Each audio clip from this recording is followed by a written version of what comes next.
प्यारी ननद शिखा परिवार की लाडली बिटिया थी। जब घर में होती तो ऐसा लगता मानो घर में आसमान टूट पड़ा हो। घर में इधर उधर धमा चौकड़ी करना और खूब सारी बातें करना उसके पसंदीदा कामों में से एक था।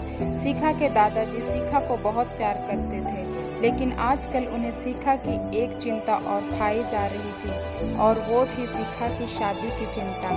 बस दादाजी अब हर परिवार में शिखा का ससुराल ढूंढते, लेकिन शिखा शादी का नाम सुनते ही वह गुस्सा होकर मुंह फुलाकर दूसरे कमरे में बैठ जाती।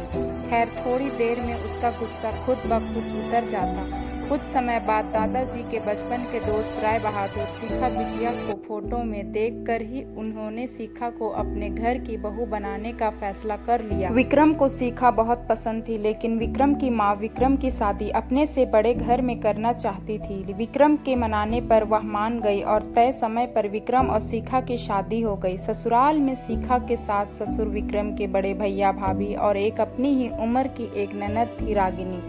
अपनी सादगी और सबका अच्छे से ख्याल रखने के कारण शिखा ने घर में सबके दिलों में जगह बना ली, लेकिन अपनी तमाम कोशिशों के बावजूद अपनी सासू माँ का प्यार पाने में असफल रही। वह शिखा के हर काम में कुछ न कुछ गलती निकाल ही देती थी। अपनी शादी की रात को ही विक्रम ने कह दिया था कि घर के मामले में मैं कुछ नहीं बोलूँगा, तुम्हें अपनी समझदारी से काम लेना होगा।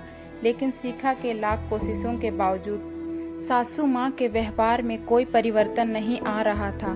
शिखा की ननद जरूर उसकी माँ से शिखा भाभी के प्रति इस तरह का व्यवहार पर उलझ जाती, लेकिन इससे भी केवल बात बढ़ने के अलावा कुछ नहीं होता।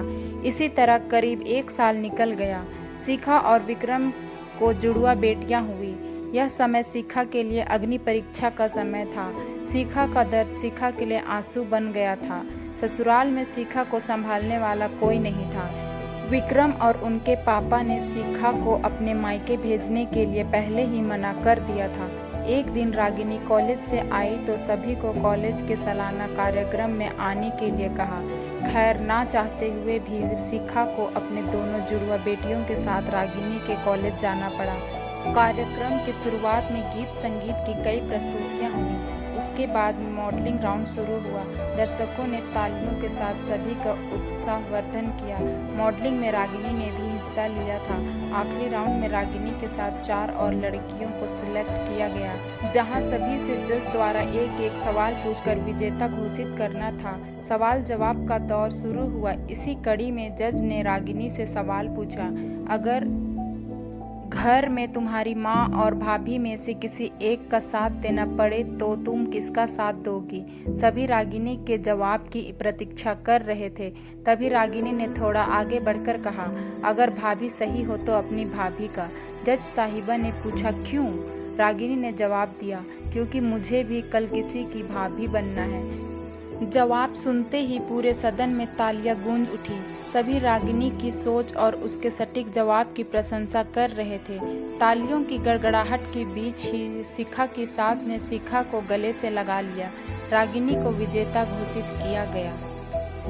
मैं उम्मीद करती हूँ कि यह कहानी आप सभी को पसंद आई होगी। इस कहानी पर आपकी क्या राय है, हमें कमेंट करके ज़रूर बताइए। कहानी पसंद आई है तो हमारे चैनल को लाइक, शेयर और सब्सक्राइब करना ना भूलें। कहानी सुनने के लिए आपका बहुत बहुत धन्यवाद।